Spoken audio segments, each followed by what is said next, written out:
Hey, what is up, ladies and gentlemen? My name is Griefdrums, and welcome to Operation Wind Bastion. Now, I've got to be honest, I had so much fun playing this. I was invited down by Rainbow Six UK to playtest this early, so that's why I've got this video for you ready now as soon as the content has dropped.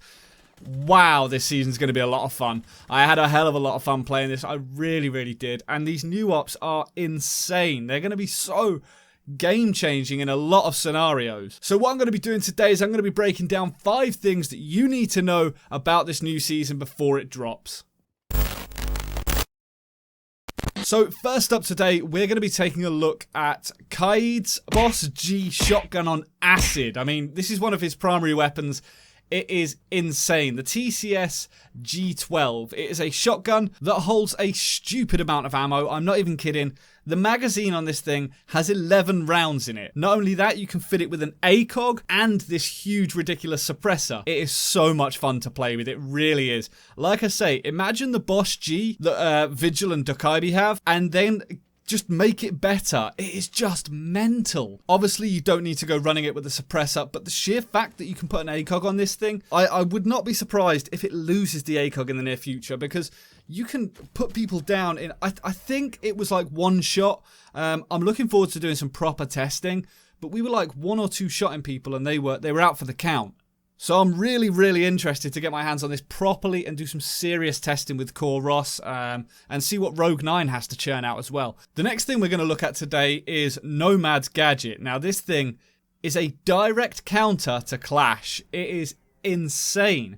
As you'll see from this clip that I've got playing in the background, unfortunately it was as I was sort of half peeking that I got to see it, but as NOMAD fired her rifle or fired her gadget, you can see that Clash goes flying backwards, her shield goes onto her back, and there's not a massive amount she can do.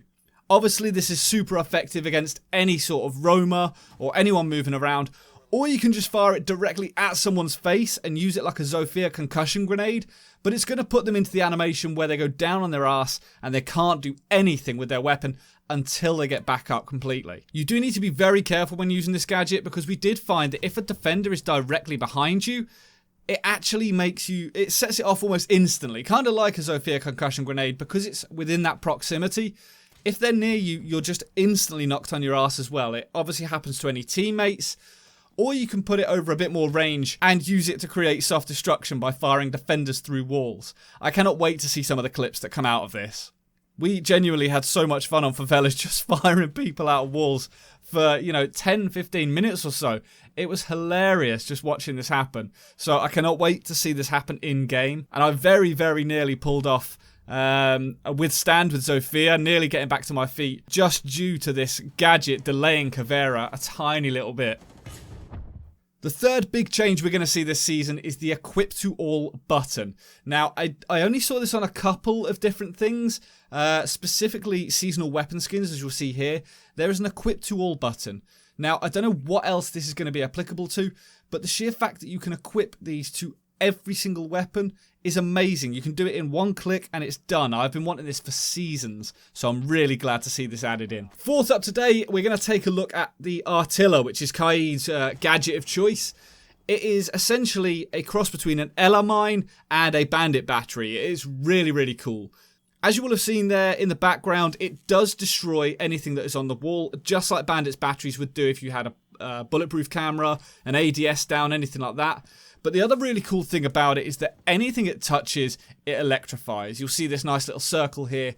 Because it is touching both of the reinforcements, it electrifies both of them. If you have barbed wire, a shield, and 2 reinforcements within 1 circle, it's going to get all of them. The idea behind this is that it's kind of a counter to Maverick. Whilst not stopping him, it's very difficult for him to open up the bottom of walls and take out bandit batteries or mute jammers. With this, it could be anywhere on the wall, so it makes it very difficult for him to take it out. They are not immune to Thatcher's EMPs, and obviously IQ can spot them, so you do have to be a little bit careful as to where you put them. One really interesting point to note, and the big kind of tip that I wanted to share for this operator, is the fact that when you put this down, you can pick it back up.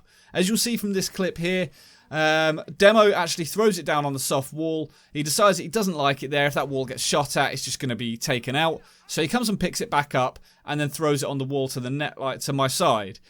Now, obviously, even though you can pick it up, it's kind of like a vault cam. If you throw it up high, you're not going to be able to reach it, so you're not going to be able to get it back. The final thing I wanted to discuss today is going to be the pocket sniper. There's a new one in town. We're not getting our SMG-11 with the ACOG back.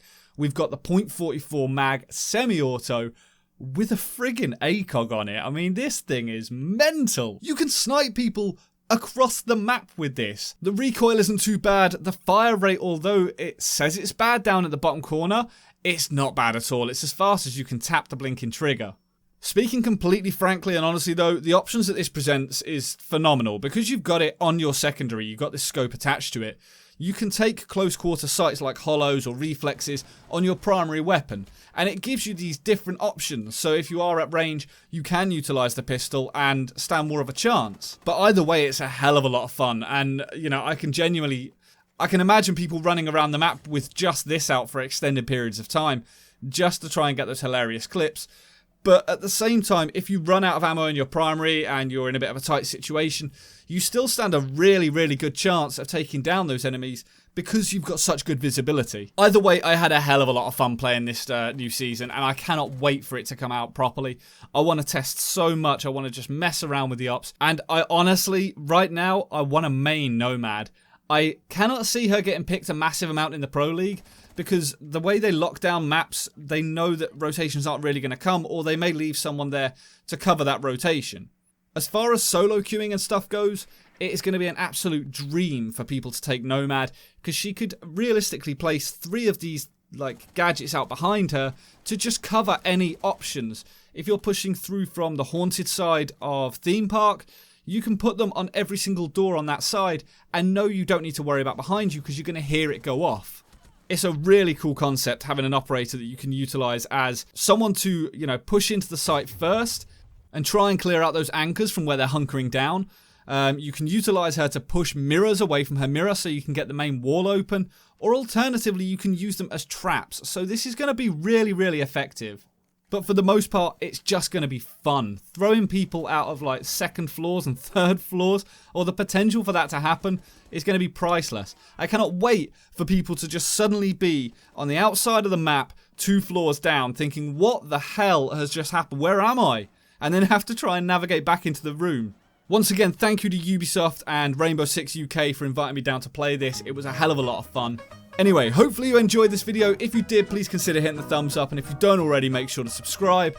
But until next time, ladies and gentlemen, stay reckless and relentless.